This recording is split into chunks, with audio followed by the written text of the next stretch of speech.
these standards will include such things as requiring insurance companies to spend 85% of the premiums they take in on actually providing health care.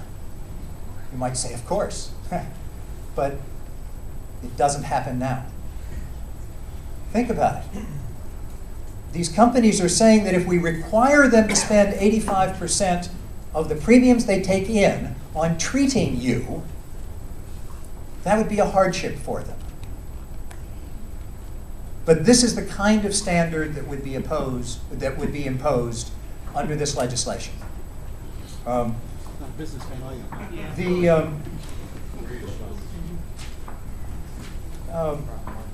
me think of some of the other kinds of standards just to. Oh yes, there would be more.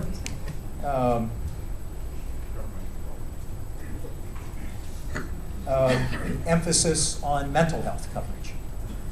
Now in New Jersey, we already have mental health coverage and some protection against being denied for pre-existing conditions, but most Americans don't. And so that's the kind of standard that would be in Part 1 of this legislation. The second part of the legislation has to do with those people who are not well served by the system now. When Bishop Riley said 40 million or so, there was some murmuring from the crowd. Okay, let's say it's only 30 million. Let's say it's only 20. Oh, okay. So the question is yes, I can give you a breakdown of the 40 million. The point is, we can argue about how many are uninsured. I can promise you there's another 20 million, whatever number you come up with, there's another 20 million who are underinsured. In other words, their insurance will not cover what they need covered. What about the 40 million that So I can get to some of these questions as they are put to me. And so the point is, there are tens of millions. I'm not going to argue right now about how many that is. It's an unacceptably large number. An unacceptably large number of Americans who are not well served by the system now. And the second part of this legislation would address their needs. Now, these are people who are between jobs, or their company has turned them into a consultant. Does that happen to anybody in this room? They used to be regularly employed, and the company said, gee, now you're a consultant and we don't have to pay your benefits. It could be any number of categories. So the requirement here is, under the bill, what would be created is an insurance store. An insurance store where these people who are currently not well served by the system could go for group rate insurance. It would be a large multi-million person national pool. You can get better rates. It's exactly what small businesses have been asking me for years. Can't you help put my employees in a better group rate so that they don't have to pay, as most small businesses do now, 18% more than if you work for a large business. So this insurance store will have an array of insurance plans. Probably there would be Blue Cross, and probably there would be Aetna, a lot of different companies with a large pool of the insured. They would be subject to these same national standards that all insurance companies are subject to, that I mentioned before.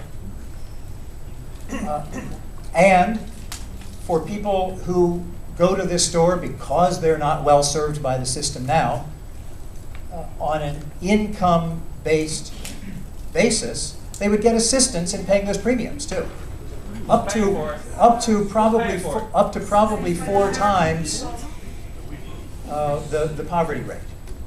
So there would be assistance to these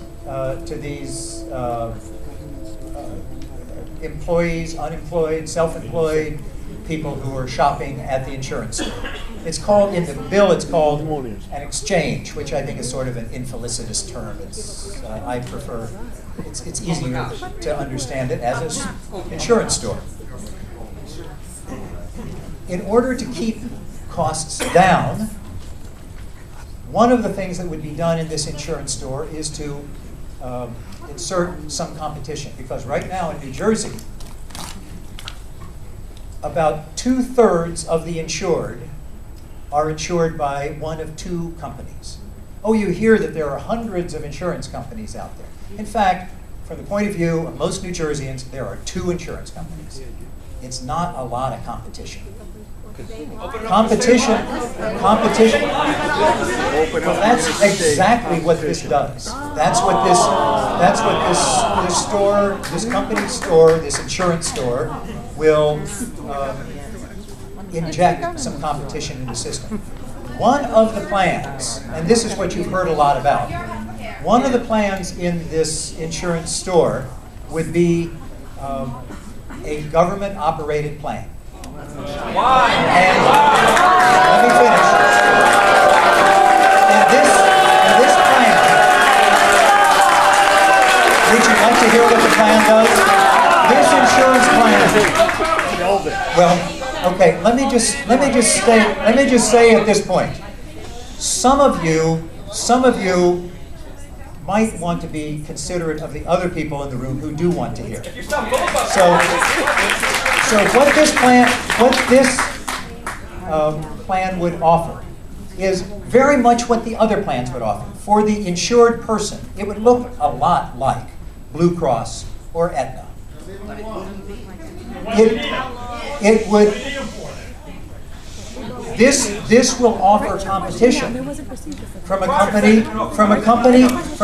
that is nonprofit, from a company that is tied to best medical practice, so that it can inject best medical practice into the delivery of medicine, and that this plan will be offered like any of the others in the company store, in this insurance store. My guess is that because it will probably be a little bit less expensive, some people, and probably will offer care in a different way, perhaps a better way than some of the privates. I think a number of people, probably not half, who are eligible for this this array of plans will select it. Will select it. So that's the second part of the bill. The third part of the legislation has to do with Medicare. Medicare overall is a successful program. No, it's not. Well, the definition, I'll tell you what I use as a definition to say that Medicare is a successful program. Patients like it, doctors like it, it is efficient, and it is solvent. So that's, and in answer to questions, I will talk more about that. It provides good health care to 40 million Americans. And it works. Now, over the 4 decades that Medicare has existed, from time to time, changes have been made so that it provides better care. For example, it didn't used to cover prostate cancer screening or mammograms or flu shots. And you call that good? Over the years, we've added those. That provides better care for Medicare beneficiaries. And there are a number of other things of that sort. From time to time, those upgrades have been made to Medicare. This legislation would make some additional upgrades to Medicare. For example, it would create a medical home. Right now, an awful lot of Medicare patients self-diagnose and then go shopping for a specialist. That adds cost. That's expensive. If there's a medical home where the patient can go, where a doctor knows that patient that Medicare beneficiary will be treated as a patient, not as an object on whom procedures are done.